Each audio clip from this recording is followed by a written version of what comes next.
Bismillahirrahmanirrahim. Assalamualaikum warahmatullahi ta'ala wabarakatuh. Allahumma salli ala Sayyidina Muhammad wa ala ali Sayyidina wa maulana Muhammad. Yang saya hormati dan saya takdimi Kiai Suadi, yang saya hormati para alim, para ulama. Tidak banyak yang sebenarnya bisa saya hantarkan. Apa sih yang menjadi virus hari ini di negara kita? Yang menjadi virus hari ini di negara kita adalah ada dua hal penting, yaitu yang pertama adalah tentang salah satu ajaran yang bernama Salafi Wahabi. Ini menjadi virus. Mengapa menjadi virus? Saya katakan menjadi virus. Saya kebetulan tenaga ahli pencegahan radikalisme, ekstremisme, terorisme di Mabes Polri. Saya melekat bekerja sehari-hari dengan Densus 88. Saya harus mengakui jati diri saya karena apa yang akan saya sampaikan ini adalah data-data dari temuan saya ketika saya berhadapan langsung dengan teroris-teroris yang baru ditangkap. Dan saya punya data berdasarkan pengalaman saya ketika saya bertatap muka dengan mereka. Saya pastikan 100% teroris yang ditangkap oleh Densus 88 berfaham Salafi Wahabi. Saya pastikan itu. Kalau ada yang mau bantah, silakan datanya ke saya.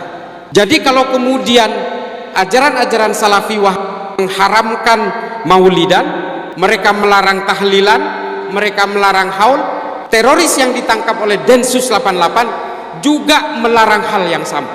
Perbedaannya di mana? Kok seolah-olah ajaran-ajaran dari ustadz-ustadz Wahabi ini kok kayaknya sejuk-sejuk semua. Pintu pembukanya adalah ustadz-ustadz yang hari ini beredar di media sosial dan juga di televisi. Itu pintu pembukanya. Produk terakhirnya itu adalah mereka yang bergabung dengan kelompok-kelompok teror yang bernama JI, JAD, JAK, JAT, JAS, MMI, MIT, MIB, NII, Khilafatul Muslimin. Saya 5 tahun di Amerika khusus mempelajari pergerakan-pergerakan kelompok radikal ini. Saya tinggal di Amerika, saya hidup di Amerika, saya belajar Islam di Amerika.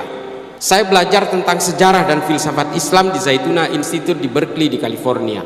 Lalu kemudian apa yang membuat ajaran ini kemudian membentuk orang untuk pada akhirnya melawan negaranya, dan mengapa kemudian ajaran ini membentuk orang supaya secara tega dia bisa menghalalkan darah orang meskipun satu keimanan sekalipun, satu tafsir sekalipun. Bapak Ibu sekalian, saya sudah pernah ke Afrika berkali-kali. Saya sudah ke Somalia, ke Tanzania, ke Somaliland, sampai ke Sudan, negara tanduk Afrika. Saya sudah membelah Afrika ke bagian tengah, Kenya, Republik Afrika Tengah, Bangui, lalu kemudian menyusuri pantai barat Afrika, Nigeria, sampai ke Liberia di Monrovia.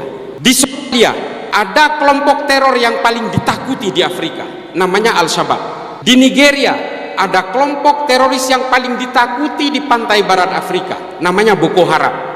Di Afrika Tengah ada kelompok teroris yang paling ditakuti bernama Seleka.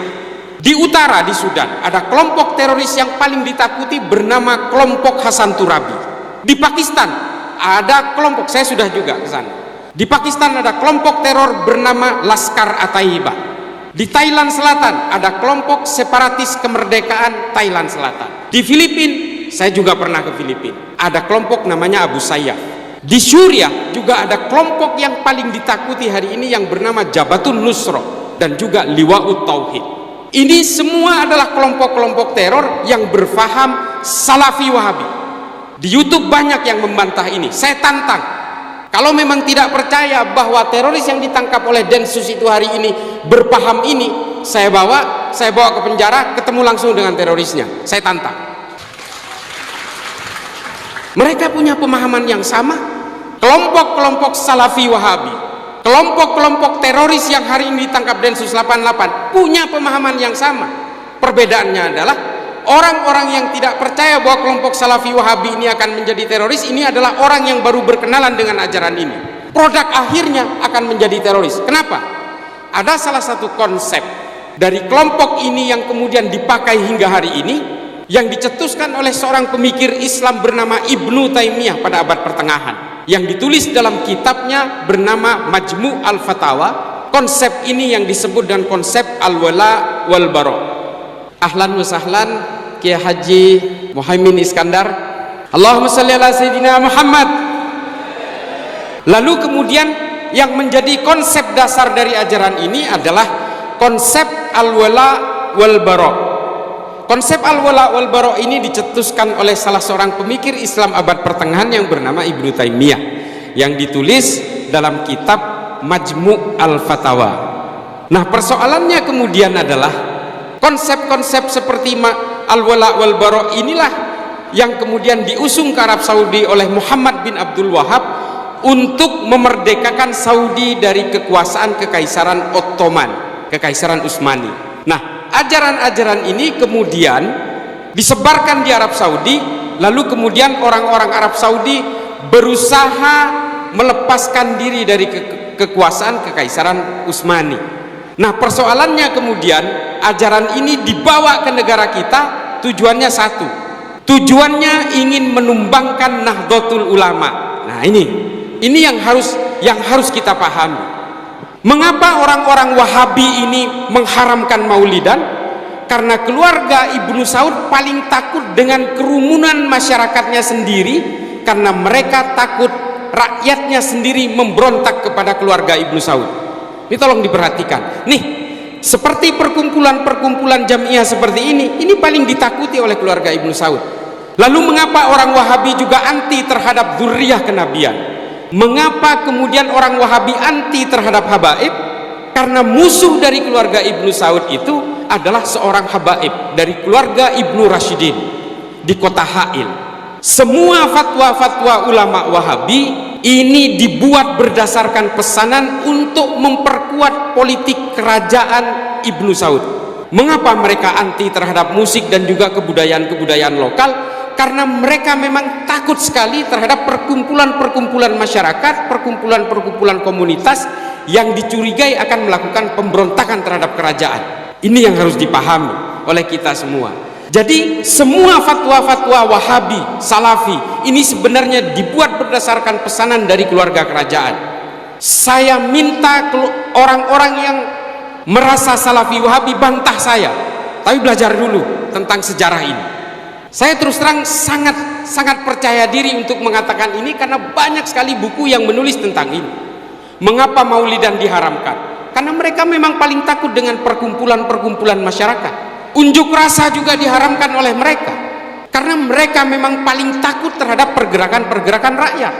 Musik juga diharamkan. Karena apa?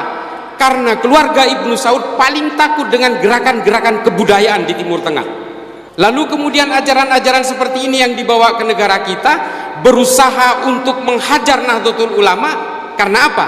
Salah seorang akademisi dari Tillman University, ini bukan orang Islam, juga bukan orang NU yang mengatakan demikian, namanya Phil Caruso. Phil Caruso mengatakan kalau ingin menumbangkan Indonesia maka harus ditumbangkan dulu Nahdlatul Ulama. Mengapa menurut Phil Caruso Nahdlatul Ulama itu menjadi penting di Indonesia? Karena hanya Nahdlatul Ulama yang punya ajaran satu, tidak pernah menjelek-jelekkan orang yang berbeda. Tolong dicatat, ini kajiannya sangat empiris dan akademis. Nahdlatul Ulama tidak punya riwayat ajaran-ajaran yang menganjurkan orang untuk memusuhi orang yang berbeda. Yang kedua, Nahdlatul Ulama tidak pernah punya riwayat pemberontakan terhadap negaranya sendiri. NII banyak sekali pemberontakannya, ada pemberontakan Andi Aziz, Kartosuwiryo, banyak. Kelompok Wahabi yang melakukan pemboman dari tahun 2000 sampai 2009 di Indonesia. Bom malam Natal, bom Tentena, JW Marriott, Ritz-Carlton, bom Bali, bom Kampung Melayu. Ini kelompok Wahabi semua. Mereka sudah terdidik untuk menjadi bugot-bugot di negaranya sendiri. Mereka sudah terdidik untuk menjadi pemberontak terhadap pemimpinnya sendiri. Ini adalah ajaran-ajaran yang sudah dibangun dari awal oleh Ibnu Taimiyah dalam Majmu' al-Fatawa dan Ta'liq as-Siyasatus Syari' dengan ajaran al-wala wal bara, membangun monoloyalitas terhadap orang yang dianggap sama dan membangun permusuhan sejauh mungkin dengan orang yang dianggap berbeda, dan juga memutus resiliensi ideologis dengan Kekaisaran Ottoman. Saya punya data, Pak. Setiap Densus 88 melakukan penangkapan, Densus punya waktu 3 hari untuk menyelami ideologis teroris yang ditangkap. Saya salah satu yang dilibatkan, dan saya yang berhadapan dengan mereka. Dan saya pastikan, wallahi, mereka berfaham sama dengan kelompok Salafi Wahabi hari ini. Saya pastikan itu. Mereka punya keinginan untuk menjadikan negara agama yang konon katanya negara Islam. Saya tanya, kalau negara ini berdasarkan negara agama dan negara Islam, Islam yang bagian mana yang akan dipakai undang-undangnya?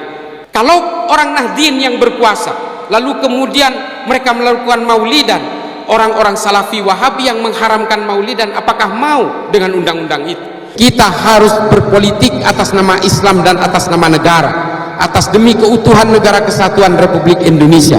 Mudah-mudahan ini bisa menjadi maslahat terutama bagi saya pribadi yang fakir ilmu ini, dan mudah-mudahan bisa menjadi manfaat bagi seluruh umat di dalam bangsa ini. Akhiran, ihdinas siratal mustaqim, wallahul muwaffiq ila aqwamit thoriq. Wassalamualaikum warahmatullahi taala wabarakatuh. Semoga Allah senantiasa menuntun kita di jalan yang diridhoinya. Aku qouli hadza, astaghfirullah li wa lakum. Wassalamualaikum warahmatullahi wabarakatuh. Terima kasih.